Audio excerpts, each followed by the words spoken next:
This is a demonstration of the Dudu7 Plus installation video. I'm turning on the Subaru Outback 5th generation. As you can see, the unit detects air conditioning system. It also detects when the door is closed or open, as you can see. And it's doing an auto connection to my Android Auto automatically. It takes a few seconds. And now it's playing music. I'm gonna pause the music. I don't want to get in trouble with YouTube. But as you can see, I can activate Android, Google, directions to the closest gas station. Alright, Shell. I can show controls on the steering wheel are working. I can skip the music, as you can see. Mute, volume. We're gonna test the rear camera. Sonar is activated, as you can see. So it has the anti-braking system that is native to the Subaru Outback, part of the safety features on the limited edition. So as you can see, we have steering wheel controls. So it's giving us vectoring, and it's showing as well that our rear radar cross traffic detection is activated, as well as automatic braking.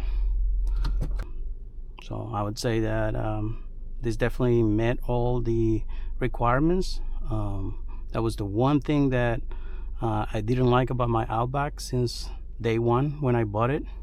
I wanted to have Apple Car and Android Auto, and that wasn't going to be available until the next year or two.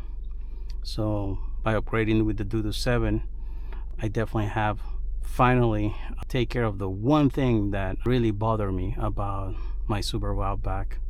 I hope you enjoyed the video and all the tips that I gave you through the installation.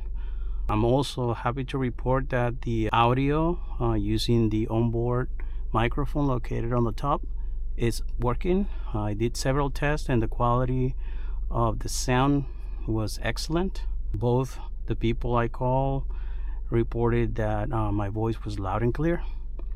So thank you again for sticking with me through the installation, and I hope this give you enough information to make an educated decision to perhaps upgrade your Outback to a Dudu7 Android unit.